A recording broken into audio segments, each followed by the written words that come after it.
Salut, bonsoir à tous mes compatriotes, bonsoir à vous. J'espère que vous vous portez bien. Bonsoir, bonsoir, on partage. On invite les amis et les autres citoyens parce que nous allons avoir un moment de réflexion citoyenne.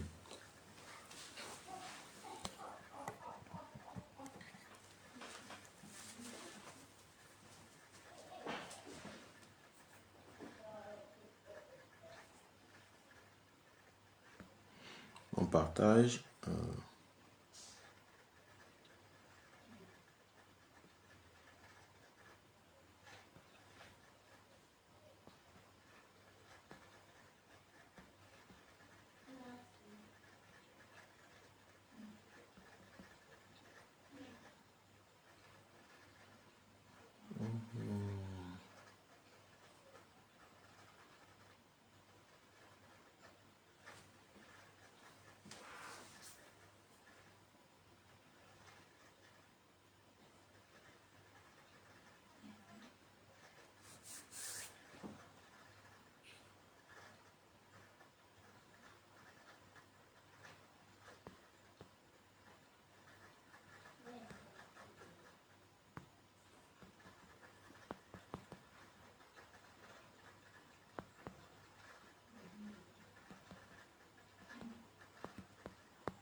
Bonsoir, Déborah Naha.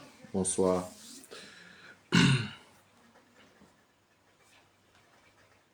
On partage, on invite les amis, les citoyens.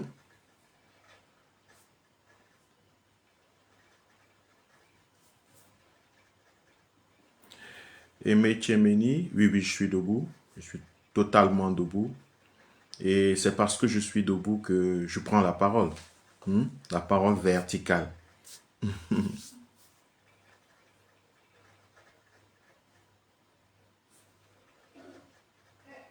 J'espère que toi-même aussi, monsieur Aimé Tchemeni, que tu es debout.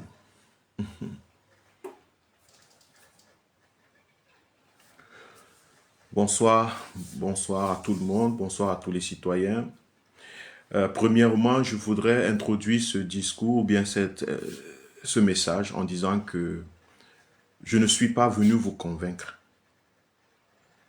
Je ne suis non plus venu vous enseigner quoi que ce soit, parce que ce que je vais dire n'a rien de nouveau. Je pense que sûrement beaucoup d'entre vous vont se retrouver, se diront, oh, ils savaient déjà ça. Mais je suis là, je suis venu pour qu'on se réveille ensemble. Qu'on se réveille ensemble et qu'on voit ensemble. Qu'on fasse face à cette vérité ensemble. Je sais que actuellement, dans les réseaux sociaux, ça pilule de discours, de live, de points de vue. Et en général, nous sommes attirés par les discours pompeux. Ça, c'est notre particularité, ça, c'est notre culture, les Camerounais. Les discours où on crie, pompeux, où on parle de M. Biya du matin au soir, où on va passer le temps à nous démontrer que M. Biya est dangereux, que le système est mauvais, qu'il fait l'amour aux hommes et aux femmes en longueur de journée. Je sais aussi qu'actuellement, on est tous, en tant que citoyens camerounais, en grande majorité, nous sommes déçus pour ce qui se passe dans notre pays. Et moi particulièrement, je suis amèrement déçu. Pas parce que j'avais l'espoir que ça change, non, du tout. Pas parce que j'avais l'espoir que quelque chose se passe par magie aujourd'hui, non du tout. Déçu parce que la réalité politique est décevante. Nous avons à la tête de notre pays, encore aujourd'hui, pour je ne sais pas la quantième fois, M. Biya qui a dit à douce souhait. Ça veut dire que M. Biya s'est autoproclamé président de la République du Cameroun.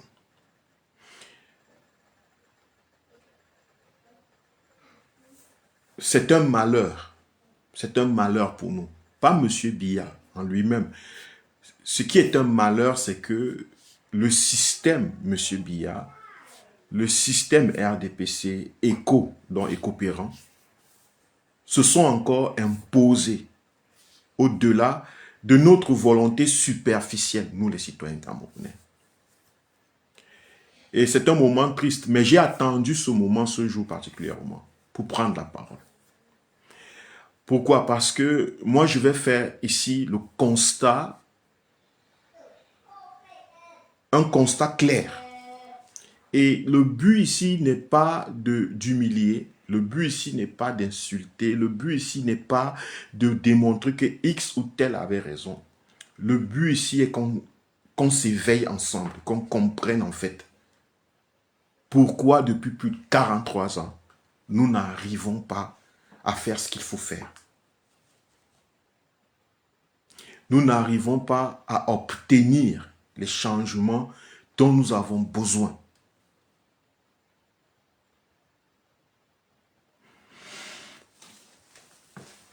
C'est ça mon but.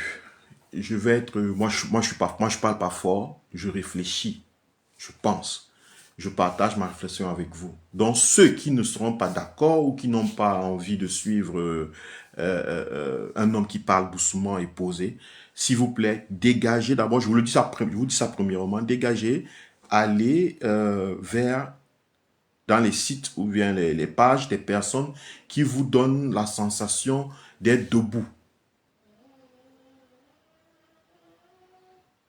qui sont très fâchés, qui crient fort et qui vous promettent des changements bientôt. Parce que j'ai constaté que nous avons la mentalité des églises réveillées. Ça veut dire que moi, on m'appelle d'habitude pasteur, le pasteur de la révolution. Non, en fait, moi, je ne suis pas pasteur. Je ne me comporte même pas comme un pasteur, quoi que ce soit. Ceux qui se comportent comme un pasteur, comme des pasteurs, ce sont des gens qui vous font des promesses. Ça veut dire qu'on sort des lives, on fait des promesses d'un changement, d'une tactique, d'une stratégie invisible qui va se passer, des choses extraordinaires qui risquent de se passer dans les jours à venir, et ainsi de suite. Ce genre de choses, on aime les suivre. On aime les suivre, pourquoi? Parce que ça nous console, parce que ça nous dit que quelque part, un salut viendra. Il y a un salut qui viendra. Quelque chose est en train de se préparer pour notre salut en tant que peuple. Moi, je ne fais pas partie de ce genre de personne qui veut pousser les Camerounais à rêver. C'est aussi l'une des raisons pourquoi je ne suis pas très suivi. Il y a des personnes qui pensent que je veux plaire à tout le monde. Non, si je voulais plaire à tout le monde, j'aurais eu des millions de personnes ici parce que j'aurais dit les choses qui plaisent aux gens, à la majorité. Si tu veux changer la vie des gens, dis-leur la vérité. Mais si tu veux changer ta propre vie, dis-leur ce qu'ils veulent entendre. Et la majeure partie des Camerounais qui prennent la parole en ce qui concerne la situation politique du Cameroun veulent changer leur propre vie. Ils ne veulent pas apporter la lumière aux citoyens. Ils ne veulent pas changer la vie des autres. Ils veulent changer la leur. C'est pour cela qu'ils vont dire des choses qui plaisent aux citoyens. Et il y a des gens qui pensent que s'ils vont dire, par exemple, s'ils vont parler du tribalisme, ça ne plaît pas aux gens et les gens vont, ils sont très critiques lorsqu'ils vont commencer à parler du tribalisme. Pourtant, non, le tribalisme est un sujet qui plaît. Si tu prends ta parole, tu viens, tu dis, le peuple tel a été marginalisé, le peuple tel n'est pas ceci. Les gens viendront. Tu auras beaucoup de gens parce que, en général, ce genre de sujet attire. Ça ne pousse pas à réfléchir, ça pousse simplement à nourrir les égos, les émotions des gens, les frustrations des gens. Et lorsque les gens sont frustrés, ils aiment venir vers des personnes ou suivre des personnes qui vont venir rehausser leur frustration. Alors que chez moi, remarquez très bien, j'ai très peu de personnes qui me suivent. Pas parce que je ne suis pas dans le chemin de changement, pas parce que je ne veux pas que les choses changent. Non, simplement parce que je ne tombe pas dans la distraction. Je ne suis pas émotif. J'ai des émotions, je sens les douleurs, Je sens les peines, je sens aussi les joies. Mais je ne suis pas contrôlé par mes émotions. Pas du tout. Et la politique, ce n'est pas... Nous, chez nous au Cameroun, la politique a toujours été basée sur les émotions. Nous sommes très émotifs. C'est pour cela que M. Biya a réussi à rester au pouvoir pendant plusieurs années. Je dis bien plusieurs années. C'est que nous sommes très, très émotifs. Bonsoir Colette Mimé, bonsoir ma soeur, bonsoir tous ceux qui sont là. Nous faisons la politique à base des émotions.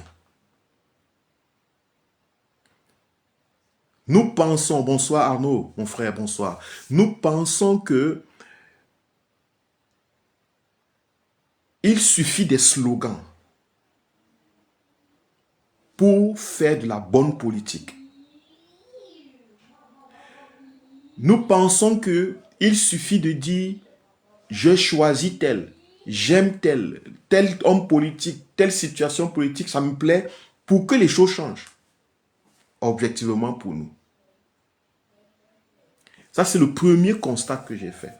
C'est que nous n'utilisons pas le raisonnement. Nous ne raisonnons pas lorsqu'il s'agit de politique.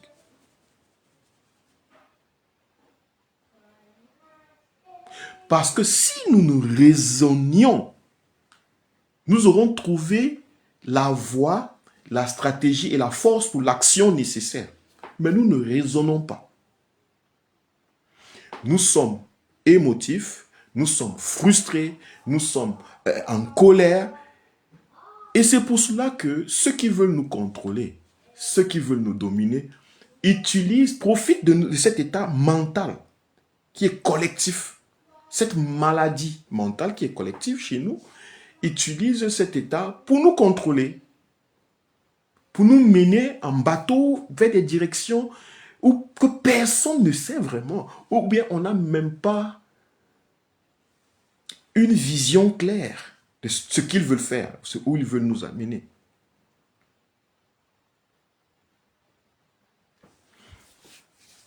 Je commence par le début.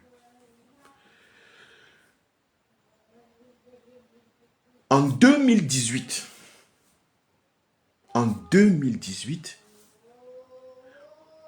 le président du MRC, Maurice Kamto, déclare qu'il a gagné.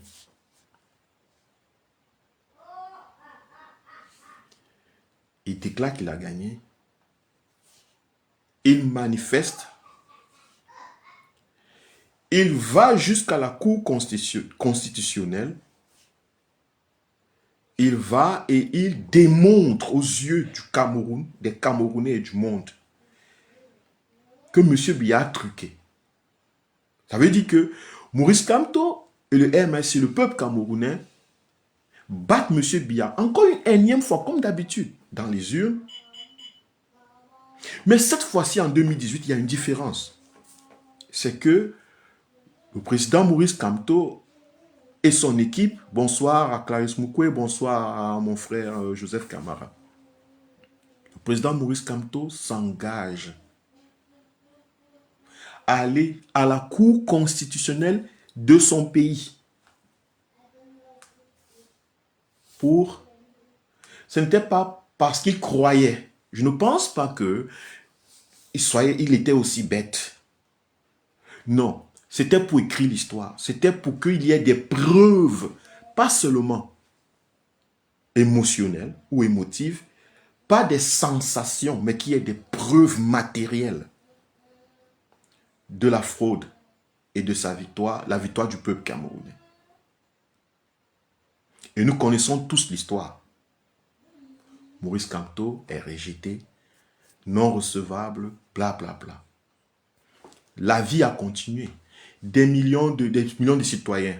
Il y a eu des crises post-électorales. Nous connaissons jusqu'aujourd'hui qu'il y a encore des centaines de militants du MNC, des sympathisants, des citoyens camerounais qui sont détenus dans les prisons, infestent M. Biya et de sa clique.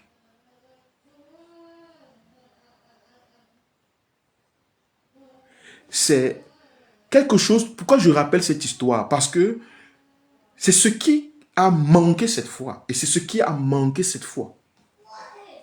Ce qui a manqué cette fois, c'est que les Camerounais ont voté, certes, contre M. Biya. Mais remarquez que celui pour qui les Camerounais ont voté n'est pas allé à la cour constitutionnelle de son pays. Donc il y a un vide juridique actuellement. On ne sait pas si Chiroma a gagné ou pas. Ce n'est pas prouvé légalement. Je ne suis pas en train de dire que Chiroma a perdu. Je ne suis pas en train de dire que M. Biya a gagné. Je ne suis pas en train de dire que... Non, je suis simplement en train de démontrer que jusqu'à présent, tout est subjectif. Nous sommes dans un vide. Nous voyons des images sur les réseaux sociaux, des PV, de ceci et de cela. Super. Monsieur Atangana, qui annonce la victoire de M. Biya à la Cour constitutionnelle, ne nous présente pas des PV qui prouvent que M. Biya, que cette PV était correcte et que M. Biya aurait gagné. Ni le RDPC, ni l'opposition n'a pris le temps d'asseoir des preuves matérielles, de communiquer de manière même simple des preuves matérielles, ensuite de communiquer de manière légale. Ça veut dire que aller les défendre, aller mettre à blanc ou exposer la fraude à blanc pour que cela s'incruste dans les esprits des Camerounais. Pas du tout. Donc,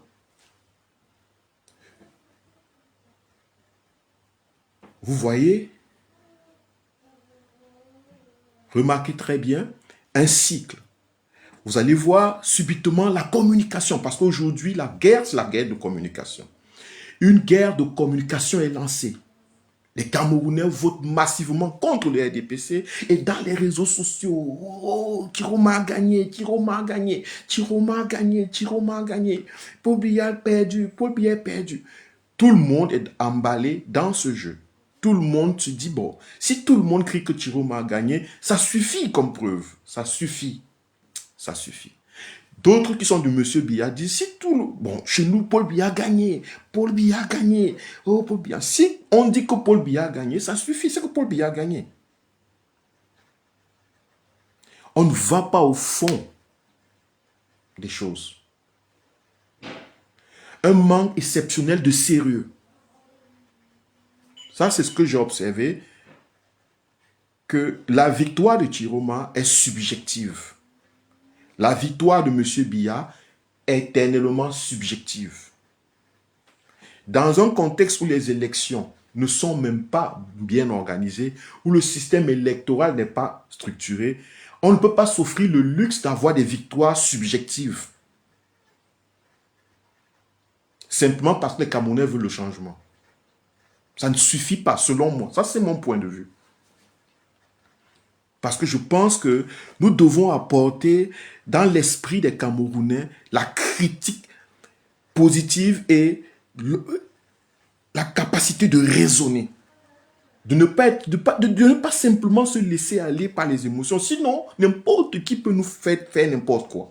Nous peut nous mener n'importe où. Fin de fin, c'est nous qui souffrons. C'est nous qui allons souffrir de toute façon. C'est nous qui perdons. Donc, ça c'est un point. Il y a un vide juridique. On ne sait vraiment pas si Chiroma a gagné. Pas de preuves réelles et pas de preuves qui démontrent qu'il aurait gagné, à part les choses dans les réseaux sociaux. On ne sait pas si M. Biya a vraiment perdu ou gagné. Pas de preuves, pas de trucs, à part sur les réseaux sociaux. Pourtant, en 2018, Maurice Kamto est parti jusqu'à la Cour constitutionnelle. Mais bizarrement, j'ai constaté que on s'est félicité du fait que M.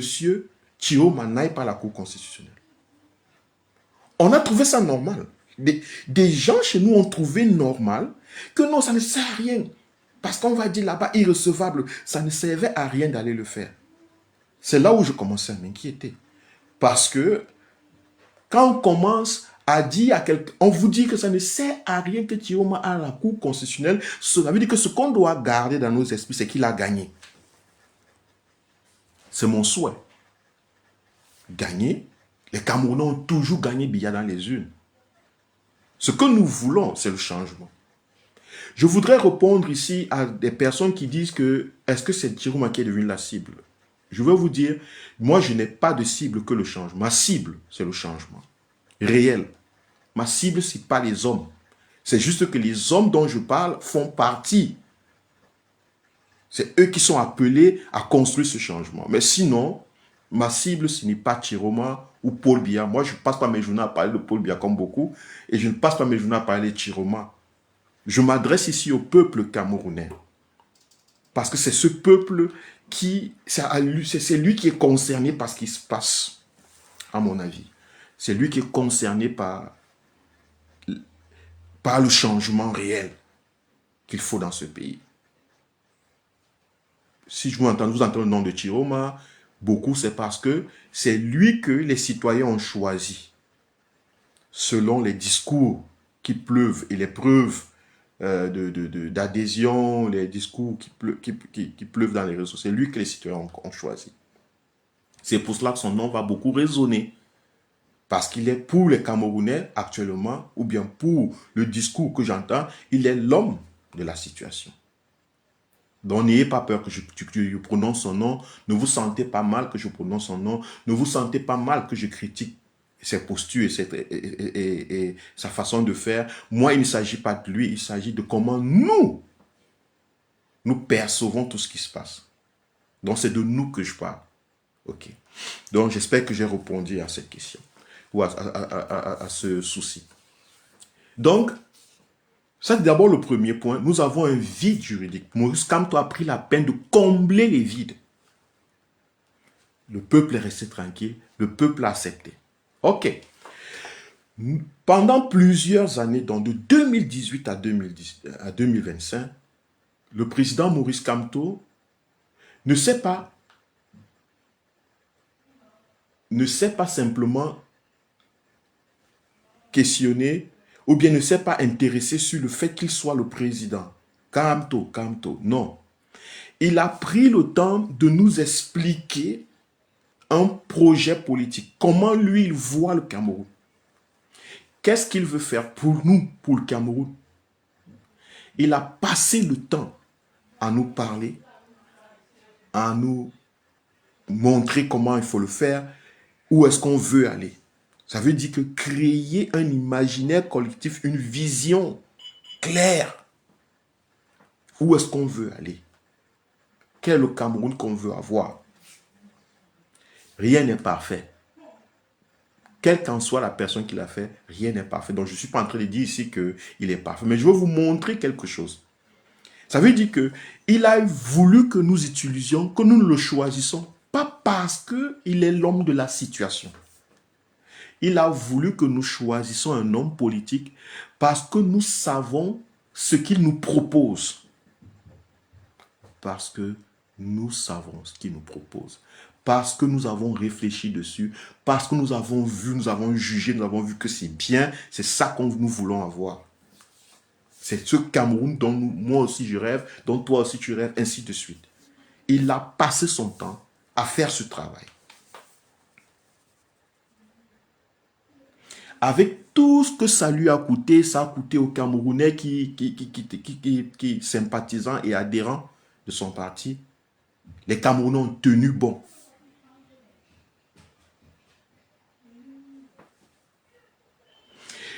Je pense moi 2018, je ne prends pas avant, je ne prends pas après. Depuis 2018, l'homme de la situation, M. Chiroma, ne s'est même pas un seul jour prononcé sur le plan qu'il a pour le Cameroun, sur le projet qu'il a pour le Cameroun. Il ne sait jamais, je me rappelle pas, depuis 2018, moi je commence là à parler de politique ou d'en faire, ou m'engager vraiment de manière verbale depuis 2018. Il ne sait même pas prononcer, même pas dit un mot envers la justice, le traitement indigne des citoyens, les prisonniers politiques, absolument rien.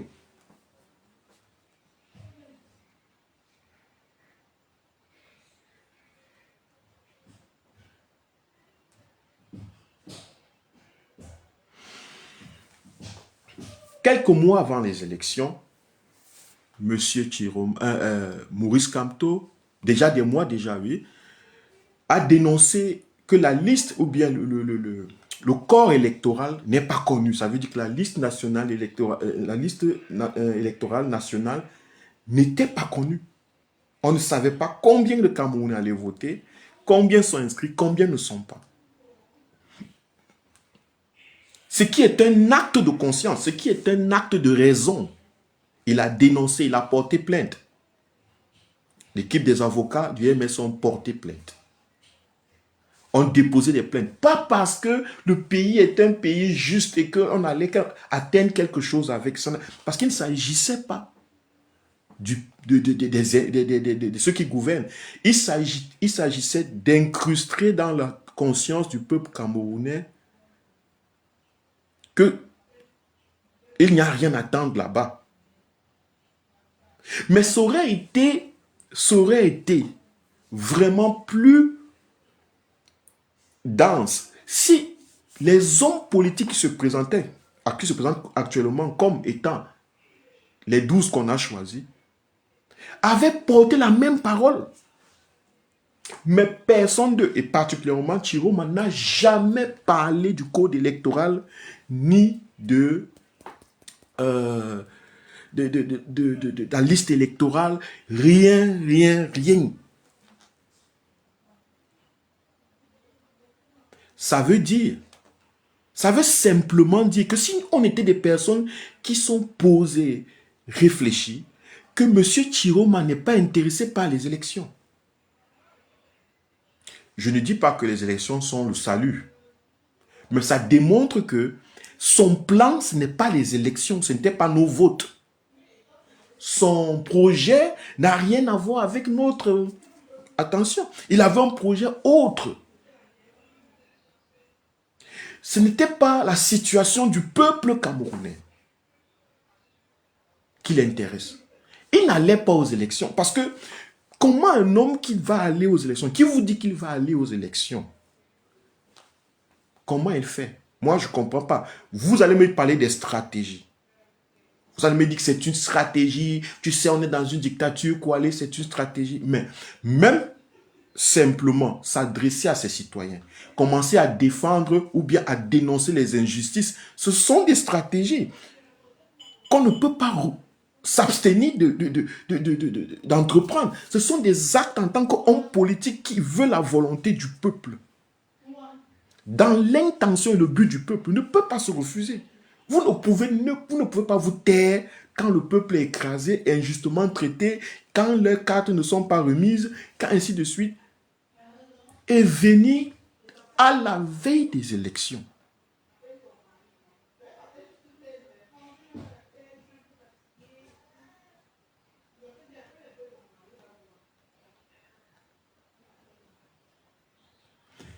Simplement. Mais non, on ne peut pas être aussi léger. Je veux dire que il n'a même pas fait preuve d'un seul moment que la volonté, la situation du peuple camerounais qui devrait le voter.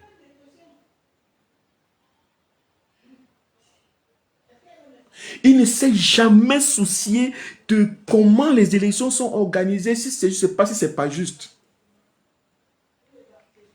Il apparaît. Pendant ce temps, depuis 2018 à 2025, un homme politique que nous tous nous connaissons, il s'est engagé à nous expliquer, à dénoncer, à nous montrer que ces gens ne sont pas sérieux.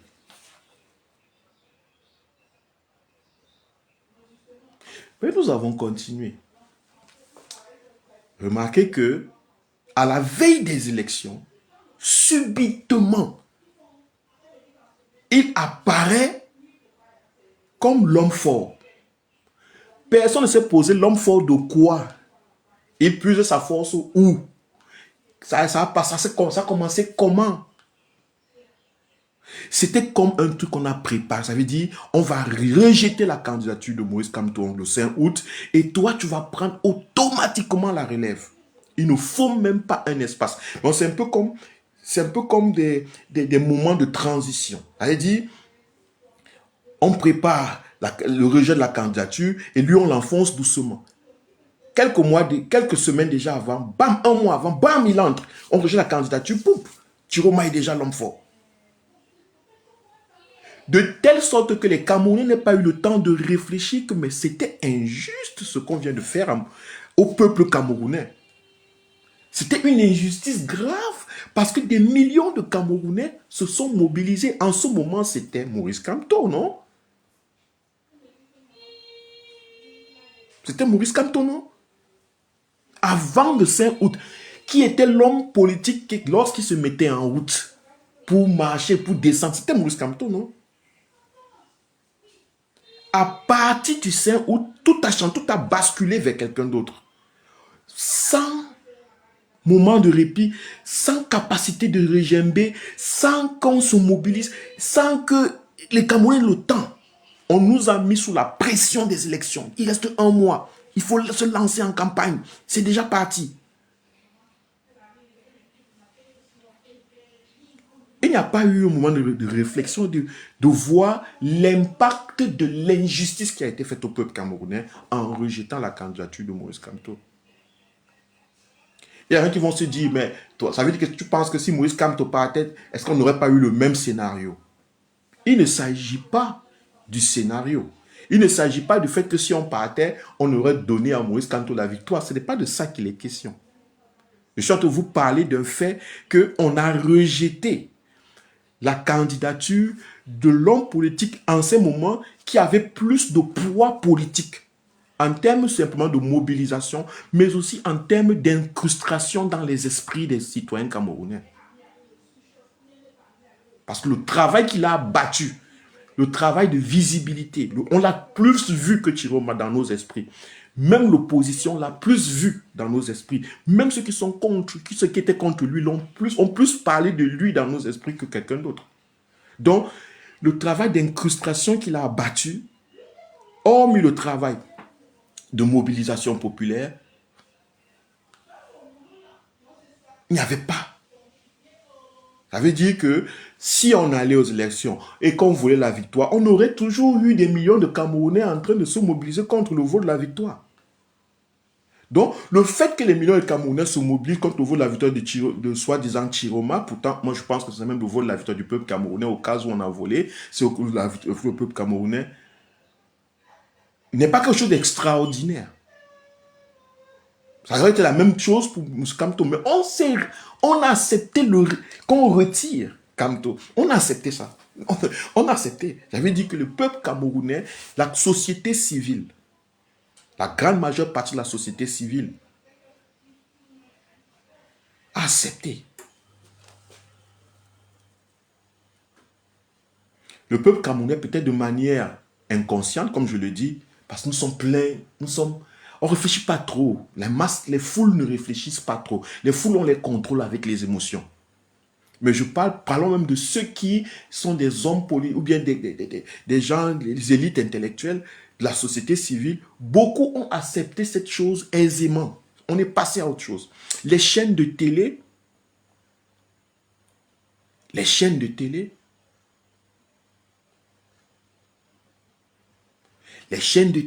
médias, tout le monde a accepté ça comme si c'était normal. Bon, bref, allons-y. Je suis en train de vous démontrer que nous ne réfléchissons pas. Et parce que nous, le peuple camerounais, nous ne réfléchissons pas, Parce que nous avons arrêté de réfléchir, parce que je sais que nous sommes capables de réflexion, c'est pour cela que les gens comme les despotes peuvent nous faire ce qu'ils veulent. Ils peuvent faire de nous ce qu'ils veulent.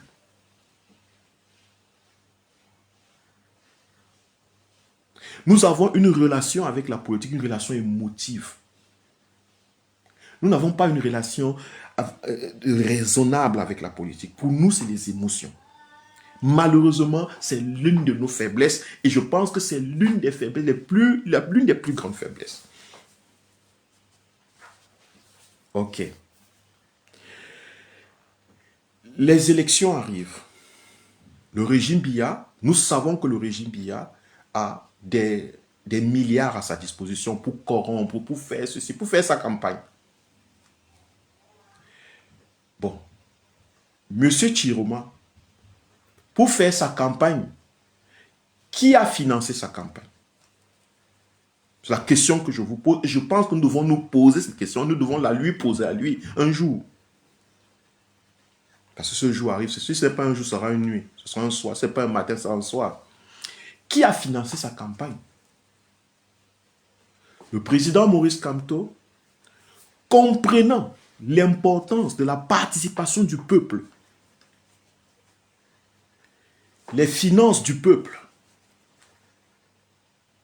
Parce que, en général, lorsque nous prenons des financements, des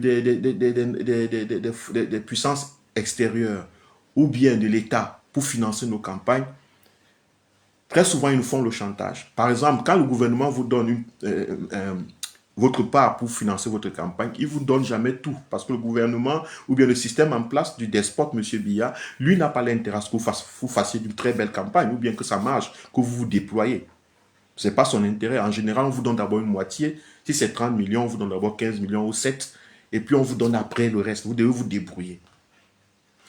Bon, s'il y a donc des organisations internationales qui mettent aussi leur argent, des ONG ainsi par suite, parce qu'il y a des intérêts extérieurs qui jouent souvent très fort dans les campagnes en Afrique, avec les puissances internationales mettent de l'argent, financent leur figure. Il faut que vous le sachiez. Financent leur pion, leur figure, celles qui vont défendre leurs intérêts dans le pays, à coût de millions ou de milliards de francs CFA, ou de milliards de la monnaie des gens de ce pays. Ok? Le président Maurice Kamto, pour détourner tout ça, pour passer hors, pour ne pas être affecté par le chantage financier, pour que le peuple camerounais se sente concerné, parce que dès que tu prends l'argent des gens, ils sont plus concernés en général. Il lance une campagne de 6 milliards de francs, parce que pour lui, c'était important que le peuple participe. Pour financer la campagne du peuple, il faut que le peuple mette dans la caisse 6 milliards. Dans la société civile, dans machin, les hommes politiques ont critiqué cette sortie. Qui voulait détourner, qui aurait voulu de l'argent, il voulait détourner l'argent camerounais alors qu'il savait bien que rien n'allait marcher pour lui, blablabla. Bla bla. Mais si rien n'allait marcher, n'était pas là le truc. Mais l'intention est importante. Je vais vous démontrer, je vais vous faire la différence entre un homme politique, je vais vous démontrer la différence entre un homme politique sincère et un homme politique politicien. C'est que personne ne demande à M. Chiroma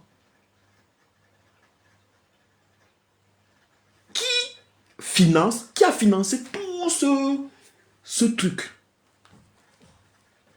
Qui étaient ces financeurs? Parce que le régime ne donne pas l'argent à ses soi-disant opposants. Bon. Pourquoi les Camerounais ne demandent pas? Parce que chez nous, dans nos têtes, dès que quelqu'un est ministre, on a l'impression, on associe à ça qu'il a beaucoup d'argent. C'est comme ça que nous sommes. C'est pour ça qu'on ne demande jamais les comptes financiers aux gens. Parce que dès que quelqu'un est ministre chez nous, s'il a même fait 20 ans, 2 ans, 3 ans, on associe qu'il a beaucoup d'argent. Donc on pourra lui demander. Il a souvent ça dans son argent.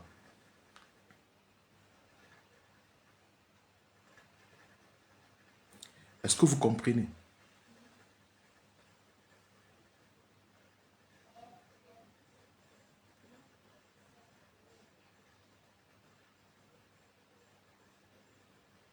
Est-ce que vous comprenez?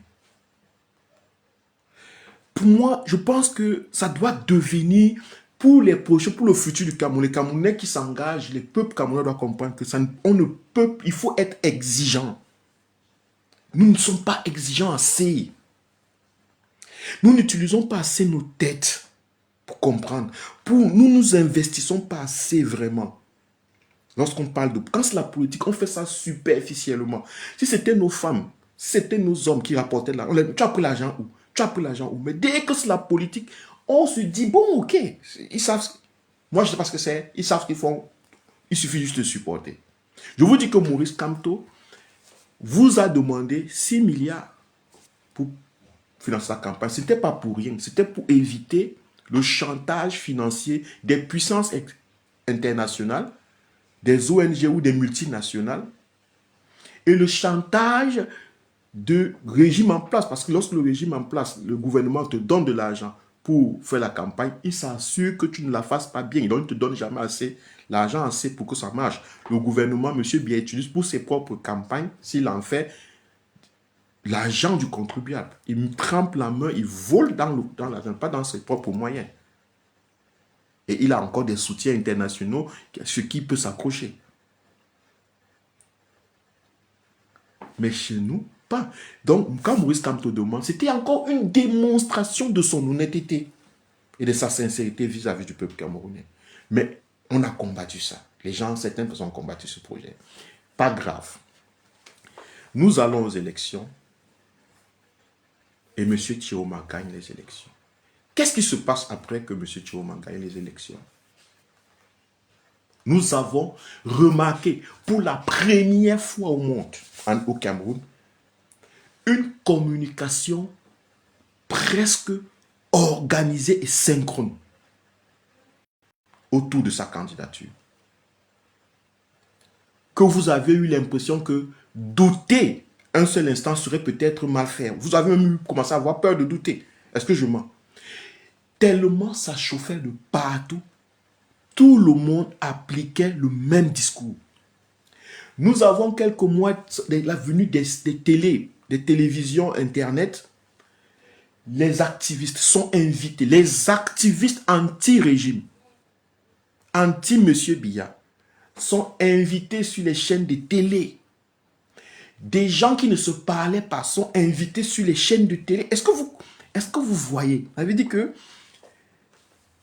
ceux qui ont organisé ce qui s'est passé en octobre 2000, ce qui se passait l'année temps-ci, ont mis du paquet. Ont mis un énorme gros paquet dans la communication parce que on sait que c'est là-bas qu'on tient les gens qui ne réfléchissent pas. Bombardement d'informations du matin au soir, non-stop.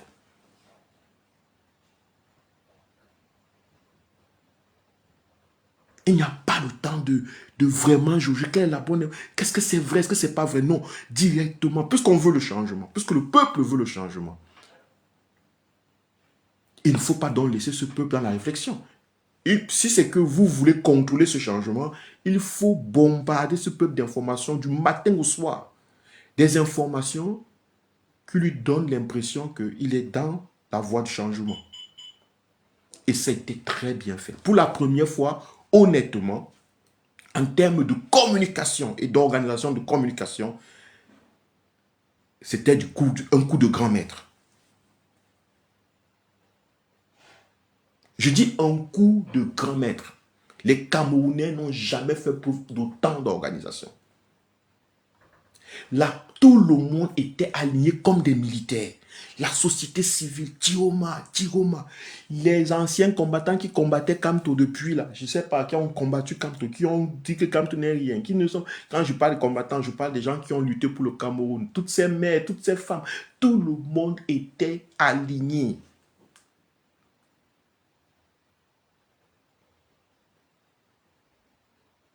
Tout le monde était aligné. Je ne doute pas de leur sincérité. Mais je veux vous démontrer comment on peut manipuler l'information, la communication, de telle sorte que vous commencez à avoir l'impression que si vous ne dites pas, si vous ne faites pas comme tout le monde fait là, c'est que c'est vous qui êtes perdu, que c'est vous qui êtes à côté. Si vous commencez à critiquer, vous aurez un déferlement d'insultes et de rejets et de quoi. Vous allez vous constater. Parce que la majorité part toujours dans le sens de la foule, elle ne sait pas, elle suit seulement. Monsieur Chiroma, le président Chiroma se retire. Le peuple camerounais a voté pour monsieur Chiroma. Massivement. N'est-ce pas? Ça veut dire que, quel qu'en soit l'endroit où monsieur Chiroma se trouverait, il aurait la protection du peuple. Il aurait eu la protection du peuple. Mais remarquez que M. Chiroma n'a pas eu confiance au peuple de l'Ouest, il n'a pas eu confiance au peuple de Yaoundé, il n'a pas eu confiance au peuple de l'Est, il n'a pas eu confiance au peuple du Nord, il n'a que eu confiance au peuple de son coin, donc de sa ville ou de son village. Un homme politique qui veut prendre le pouvoir, qui veut vraiment défendre la volonté du peuple, dans un pays où il y a déjà une capitale politique, pourquoi il va se retirer à des milliers de kilomètres loin de la capitale? Des gens me diront, ah, Kwale, tu veux maintenant dire quoi donc la stratégie? Tu veux qu'on l'arrête? Tu voulais qu'on le tue? Tu voulais... Ça, c'est toujours les émotions. Ça, ce n'est pas des réponses logiques. Ce n'est pas des réponses raisonnables. Puisque s'il a gagné dans tout, presque tout comme ça nous est présenté, mais il devait se rapprocher de Yaoundé. Parce que remarquez, à Yaoundé, il n'y a pas eu grande chose à Yaoundé, comme manifestation, comme revendication. Pas parce que peut-être pas parce que les Camerounais n'ont pas voté Chiroma, non. Mais la grande majeure partie des revendications, des émeutes, c'est dans les villes éloignées de Yaoundé. Très souvent, Douala, un peu là-bas, après, mais le nord ou chez lui.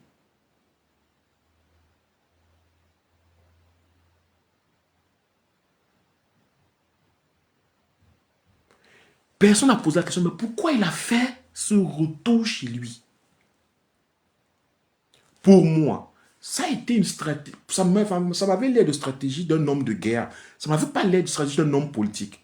J'ai d'abord dit au départ, puisqu'il n'a pas fait de campagne politique, il n'a pas fait pas de campagne politique, il n'a pas présenté un programme politique. Il a atterri pendant la campagne et il a lâché les slogans. Paul Biya parti, le régime va tomber, on doit faire ceci. Comme si les Camerounais veulent le changement. Bouh, ouais, c'est lui. Le bon diable, le bon Satan, le bon Dieu, peu importe. Donc pour moi, la façon dont il se déploie m'avait plutôt l'air d'un chef de guerre, pas un homme politique. C'est comme si c'était un chef de guerre qu'on est en train de préparer quelque part dans un coin, qui se retire, qui se rétracte, et il a sa milice qu'on appelle le peuple. Il peut donc, que font les chefs de guerre? Ils donnent des ordres. Entrez, sortez, tirez, levez, asseyez-vous. Vous voyez une communication de militaires.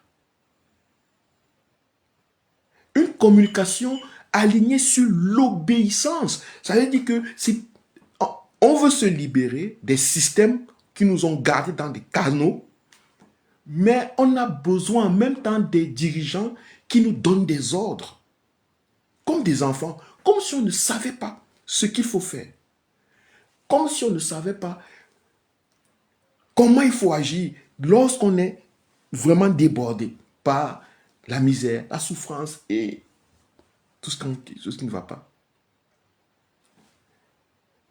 Assis quelque part, dans un coin, on ne reçoit que les ordres. Et ces ordres nous sont donnés par où? Par des messages des réseaux sociaux. Quelques petites vidéos de l'homme, on ne sait pas où il est assis, où il est. Le peuple camerounais même ne sait pas où est l'homme qu'ils ont voté. Et personne ne se pose les questions. Tout le monde se console en se disant, non, c'est une stratégie. C'est une stratégie. C'est sûrement une stratégie.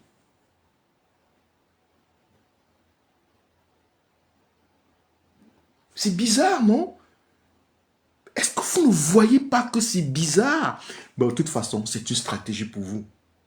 C'est la consolation facile pour ne pas réfléchir, pour ne pas se poser les questions, pour ne pas vraiment prendre son destin en main. On veut toujours léguer les responsabilités à quelqu'un d'autre. Non, Chiroma sait, il sait ce qu'il fait. Il sait ce qu'il est en train de faire pour nous. Il sait ce qu'il est en train de faire pour nous. C'est ce que les activistes, prédicateurs, vous passent le temps, vous disent dans les réseaux sociaux. Il sait ce qu'il est en train de faire pour vous. C'est une stratégie. Mais il n'est jamais avec vous. Il n'est pas où le peuple est. Les militants de Chiroma ne sont pas arrêtés ni incarcérés.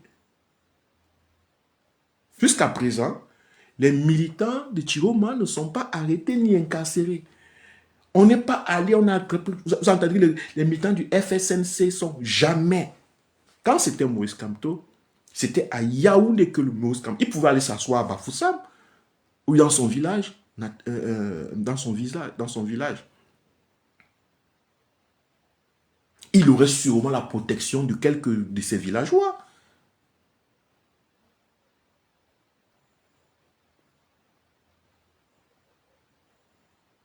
Non, Maurice Kamto, pour prouver encore que ce monsieur était sincère, il est resté sur Yaoundé.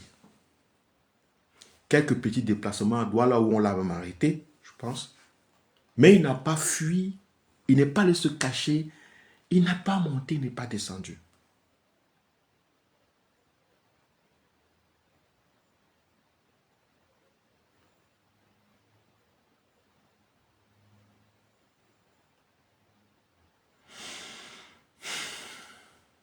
Je veux que moi, je pose juste des questions. Je vous démontre certaines choses et vous allez vous-même faire votre propre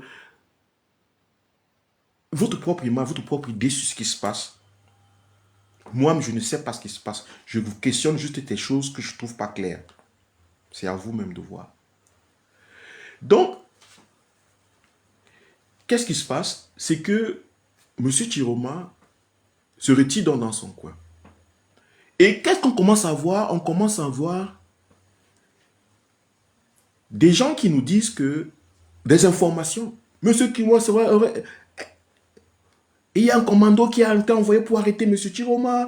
Il y a un truc qui a été envoyé pour faire ceci. Ça fait de l'action, ça donne de l'espoir. Ça démontre que M. Chiroma est un homme qu'on est en train d'attaquer. Ça donne l'impression que c'est un homme qui est dangereux pour le système. Ça donne l'impression que c'est un homme qui... Les informations stipulent. Personne ne pose la question où sont les preuves. On nous dit qu'il y a des gens autour de la maison de Chiroma. La télé même passe là-bas. On a trouvé des jeunes, des populations qui dorment là-bas. Ils vivent même là-bas. Il y a les tentes, tout devant sa maison. Donc il est protégé par le peuple. Bizarrement, on vous dit qu'il y a des snipers sur un toit. On vous envoie des photos et quelques petites images de quelques secondes des soi-disant snipers sur des toits, sur un toit. Et on vous dit que ce toit est en face de la maison de Chiroma. Combien d'entre vous ici connaissent la maison de Chiroma et les maisons qui sont autour? Personne. Bon, je ne suis pas en train de dire qu'il n'y a pas de snipers, qu'on ne veut pas le tuer. Je ne sais rien, mais je me questionne. S'il y a des snipers à quelques mètres de la maison de Chiroma et que nous avons des milliers de populations devant chez lui qui jouent la police, vous ne vous posez pas la question, qu'est-ce qui s'est passé? On vous dit seulement que 2 des gens ont été tués. Bon, lorsqu'on tue 2 personnes dans le peuple camerounais que moi je connais, quand il y a des manifestations, des regroupements, et qu'il y a mort d'hommes, on voit dans les réseaux sociaux. Avec ceux qui sont à la manifestation filment. Lorsqu'ils cassaient les camions, lorsqu'ils brûlaient les voitures, lorsqu'ils cassaient les boutiques, vous avez vu, non? On a filmé, non? On a filmé. On a filmé. Parce que les gens sont contents de filmer leur combat. Avec la caméra, la vidéo aujourd'hui, les gens filment leur combat. Les gens filment leur vie, moment par moment. Bizarrement, il y a des snipers sur les toits d'une maison. Il y a des milliers de personnes. On vous annonce que 2 personnes ont été tirées, 2 personnes ont été tuées. Mais vous n'avez personne parmi eux qui vous dise, oui, regardez, ils sont en train de tirer. Regardez, ils nous tuent, les voilà. Voilà les snipers. Oh, vraiment, le régime de Messie, bien. Rien. Bizarrement, les gens du Grand Nord ne peuvent rien vous montrer. Vous ne pouvez pas voir. Il n'y a plus de. Là-bas, on apprend seulement ça dans les réseaux avec des photos et des textes de communication. Vous avez 2 snipers sur le toit d'une maison. Vous avez votre président en prison, dans la maison. Qu'est-ce que vous faites? Vous les laissez vous tirer, la vie continue normalement, ou alors vous les attaquez. Vous les attaquez, non? Vous les attaquez, non? N'est-ce pas? Donc, pour moi, c'est des questions qu'il faut se poser. On nous a montré les snipers, on nous dit que 2 personnes ont été tuées, mais la vie a continué normalement. Aucune revendication, aucune plainte du peuple qui était devant Chiroma, rien, rien, rien. Quelques petites vidéos de Chiroma qu'on vous montre devant une porte, vous ne savez pas quel jour, quelle heure. Est-ce que c'est même le même jour? Est-ce que ce n'est pas des vidéos qu'il a eu à faire avant la campagne où il causait avec ces jeunes? Non, vous ne savez pas. Vous avez l'impression que tout se passe maintenant.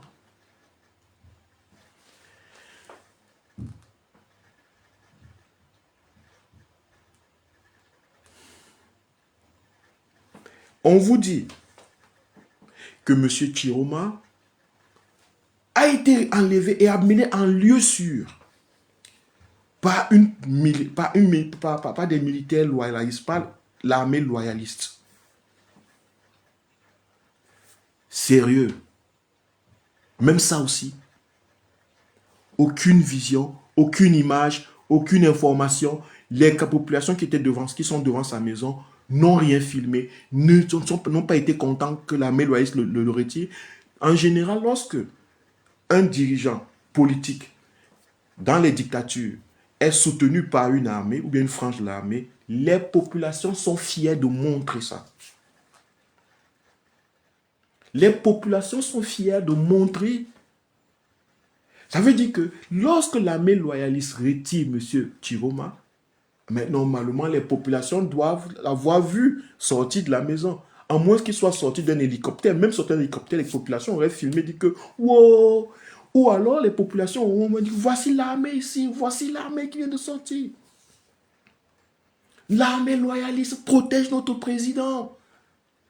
Ça allait donner plus de chaleur, plus de sécurité, de sûreté à toutes. Ça allait s'incruster plus dans les esprits des gens.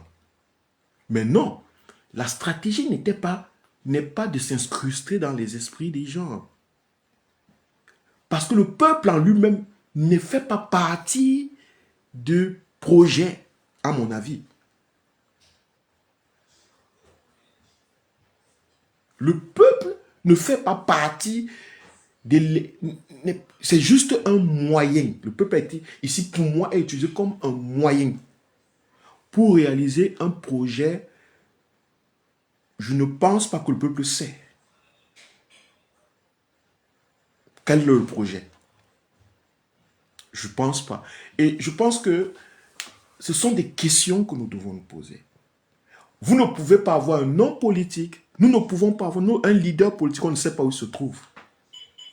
Lorsque Maurice Kamto rentre de Paris, il est incarcéré dans un hôtel. Le peuple s'est déplacé pour aller se rassurer que Maurice Kamto était là-bas. Et tout le monde savait où il se trouvait. Il y avait la communication, il y avait tout. Une partie des citoyens à Douala se déplacer pour aller. Donc, on veut voir le président. On veut savoir le président est. Il a fallu que les gens sortent pour les consoler que non, le président est là. Bon, machin. Et puis, on a vu les voitures du président qui vont sur Yaoundé. Mais avec Chiroma, bouf. On ne sait rien, on ne voit rien. Tout est remis entre les mains de Dieu et de l'espérance, de l'espoir, des stratégies.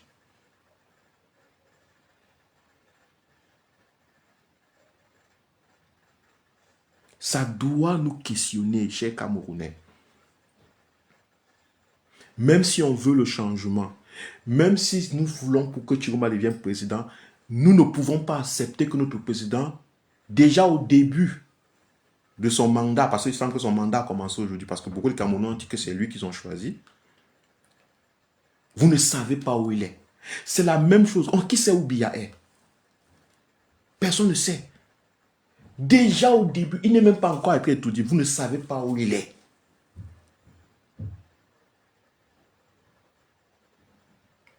Ce n'est pas sérieux. Monsieur Chiroma, si vous m'écoutez, ce n'est pas sérieux.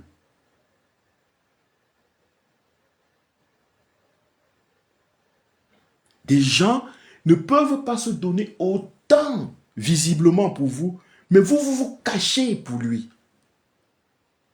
Pour eux. Non, ça veut dire qu'il n'y a pas une relation ici.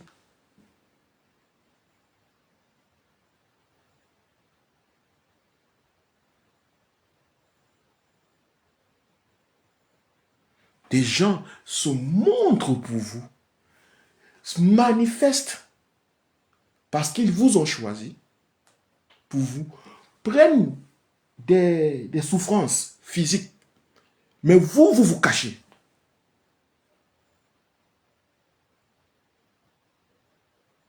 C'est comme si, pour vous, c'est être président qui est plus intéressant. Ce n'est pas être aux côtés du peuple, c'est être président. Ça veut dire, si le peuple réussit à faire tous vos ordres, si le peuple réussit à mettre tous vos ordres en pratique et que ça vous amène président, c'était ça le projet. Si le peuple ne fait pas, vous ne serez pas président. Et vous n'aurez rien perdu, vous aurez essayé. C'est très bizarre, moi, c'est très bizarre tout ça. Parlant des stratégies de guerre ou de lutte, on vous dit que le peuple, le 26, le dimanche, le 26, on annonce des marches. Je ne sais pas qui a annoncé des marches, mais c'était tellement bien organisé. Je n'ai jamais vu autant. Non, vraiment, on a besoin de cette organisation pour les vraies choses. Je dis, j'ai eu l'impression que tout le Cameroun s'était entendu. Oh, Douala, nord, sud, est, ouest. Pour la première fois,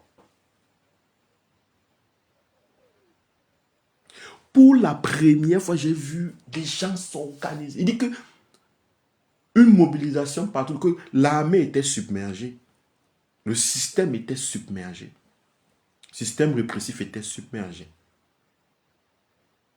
On sort les citoyens le 26 à la veille de la proclamation. Et puis, après la proclamation, on les ramène dans les maisons. Je veux vous poser la question. Quel était l'objectif? Qui profitait de cette stratégie? Il faut toujours vous poser cette question en tant que citoyen.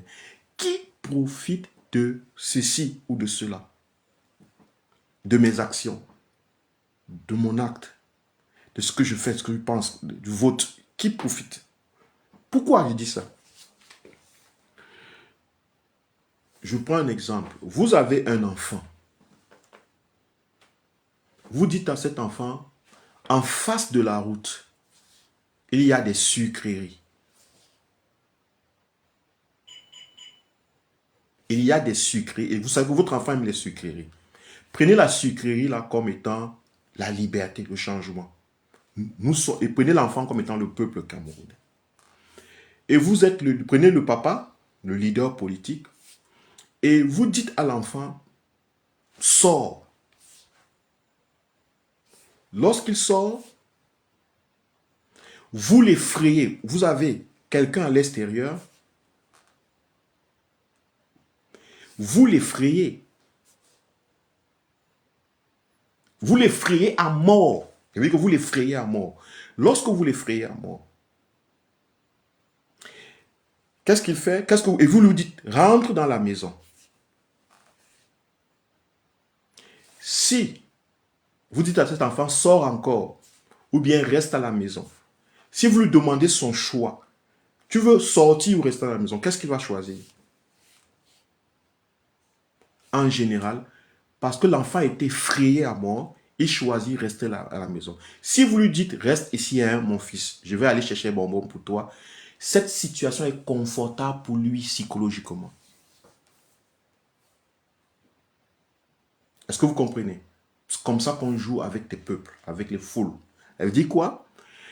On vous envoie le 26, vous sortez et on vous laisse vous effrayer à mort. Ça veut dire que plutôt on tue une, deux personnes. Ça fait partie de la stratégie. Maintenant, on vous ramène, on vous dit rester à l'intérieur. Vous-même, vous allez dire, oui, c'est une bonne stratégie. Vous-même, vous allez dire, c'est une stratégie, c'est une bonne. Les villes mortes, je préfère les villes mortes. Parce que les villes mortes, quand même, on va asphyxier le système. Vous allez trouver des rationalisations pour accepter. Parce qu'en fait, c'est votre peur que vous rationalisez. Et ceux qui manipulent les hommes connaissent ces stratégies, connaissent cette façon de traiter avec les foules. Elle dit que on envoie le peuple dehors, on le traumatise et on le rappelle à l'intérieur. Quand on le rappelle à l'intérieur, on lui dit maintenant que reste à l'intérieur. Lui-même, il va accepter ça comme étant une stratégie. Parce qu'il a peur de sortir. Est-ce que vous avez compris?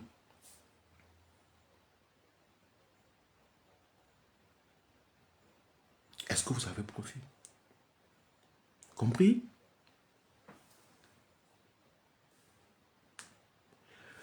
Parce que lorsque tu as effrayé l'enfant comme ça, il devient obéissant automatiquement.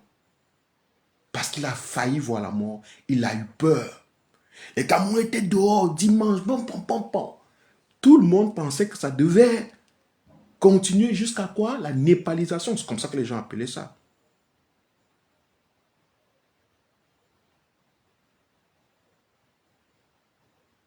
Voilà pourquoi vous avez vu, presque tout le monde a rationalisé cette stratégie comme étant une très grande stratégie de guerre, de lutte pour faire tomber le régime. On a commencé à dire, oui, on va asphyxier, on va arrêter l'économie, les gens ne vont plus manger, les gens ne vont plus boire. Alors quand les gens auront faim, ils vont tant se lever, ils vont machin. Mais quand ils auront faim, c'est quand? Ils ont toujours eu faim. Ils ont toujours eu soif. Et quand le régime sera asphyxié, quand? Des gens qui ont emmagasiné un tas de milliards, je ne sais pas quand ils seront asphyxiés. Je ne sais pas. Moi, je ne sais pas quand est-ce que le régime sera asphyxié. Je ne sais pas. Je pose seulement les questions. Je réfléchis à haute voix, c'est tout. Voilà pourquoi tout le monde a accepté, presque tout le monde a accepté la stratégie de ville morte.